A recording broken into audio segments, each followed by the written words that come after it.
Welcome back to another video. My name is Stephen Foster.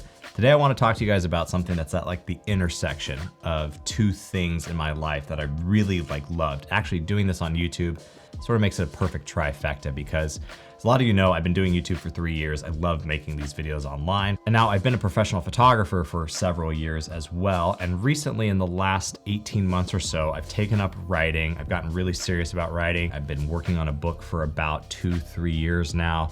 That is going to be coming out later this year. I'm super pumped. Follow me on Substack. You'll be the first to know when that drops as well. But I really wanted to put together these ideas and share like how photography made me a better writer, because I think some of the challenges that come with writing I find are relieved by photography. And maybe in a separate video, I should talk about how writing made me a better photographer, but that'll have to wait. But even if you don't consider yourself a photographer, I think these 3 ideas can really help you as a writer. Even if you don't fully consider yourself a writer yet, I think this can help you get writing, get thinking about your storytelling.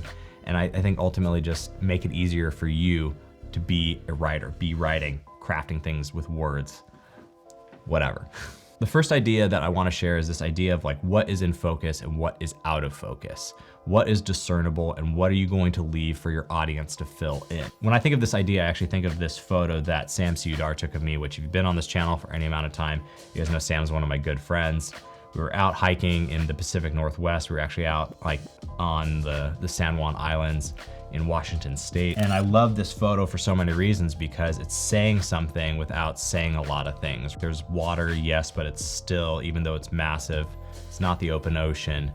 And how do we know that, right? Because of the reflections and that stillness of the water. You know that I have my camera and I'm doing my photography thing, but you actually don't see the camera. You just see me holding the lens, my backpack is on, but you don't know necessarily what's in there. Your brain is filling things in, but there's information, there's enough information in the image to tell that story. When I think about this with my own writing, I come to images that help prompt me for the world that I wanna build or like the thing that I wanna say. I think, you know, what can I say that brings my audience in? And thinking about that like a photographer where I'm actually going like, hey, do I wanna say there are trees on the hills in the distance? Maybe that's all I need to say. Do I wanna bring that element more in focus? Spruces and Douglas fir and pine, and like, do I wanna tell my reader what that smells like? Fresh water, what does that smell like and taste like and feel like versus salt water? Can I have one line, one sentence about that just draws in my audience and even myself into the story a little bit more? Everything that is in an image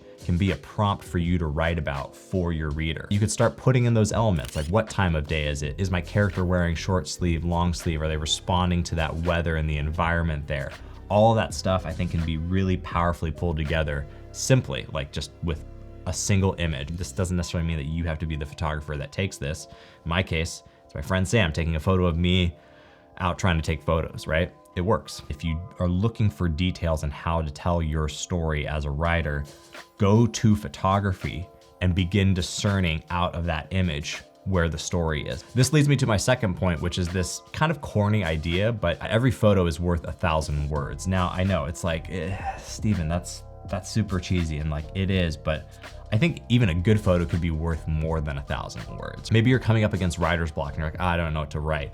Give yourself a photo, find your favorite photo, pull that up, look at it for 30 seconds and begin writing. What is it that you're seeing there? What's going on? What people are there? How old are they? What time is it? Is it 2 years ago, 10 years ago? Just build the world around you and start writing from that prompt of an image. If I have one photo, that one photo can already give me the first 1,000 words that I need. And you can trim that back, right? You can pick the best, you can have your all-star selection, figure out who your first round draft picks are. But ultimately that image can be a powerful tool to getting the words flowing, getting the words out on the page, getting the story moving.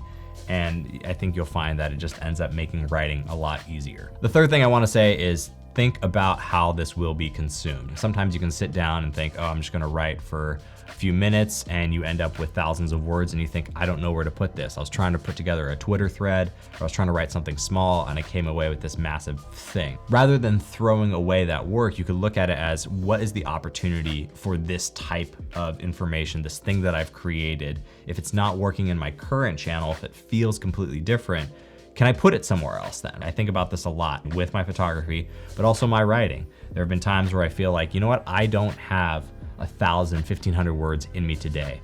I wrote a whole poem that was 52 words, I believe. And I ended up throwing that on my Substack. That was something I probably could have put on Twitter, but I decided to sort of buck the trend and threw it up over there. You may be trying to compose a short essay or something that you're writing about that is supposed to live somewhere like in a newsletter or something else, and you may feel completely stuck and go, I only have 50 something words. Try it out as a tweet, put it out there, see what you get back, and then see if you can't work from it from there. Do I know who I'm writing for? And it's okay if you don't. It's okay if you don't know how your audience is gonna consume that work. But be open to the fact that when you end up with something that you didn't necessarily expect, it could still be useful, it could still be valuable. Same sort of principles that I've taken for my photography. I think I will make a whole other video about how being a writer is now making me a better photographer. So leave any notes, tips, questions that you may have in the comment section that I could answer in that future video. Thank you to everyone who's subscribed to this channel. I'm so stoked and honored by you all. If you haven't subscribed yet, please make it right. Go hit the button down below. Be kind both in life and in the comments below, and like this video to send good vibes across the internet. And we'll do it again soon. Later.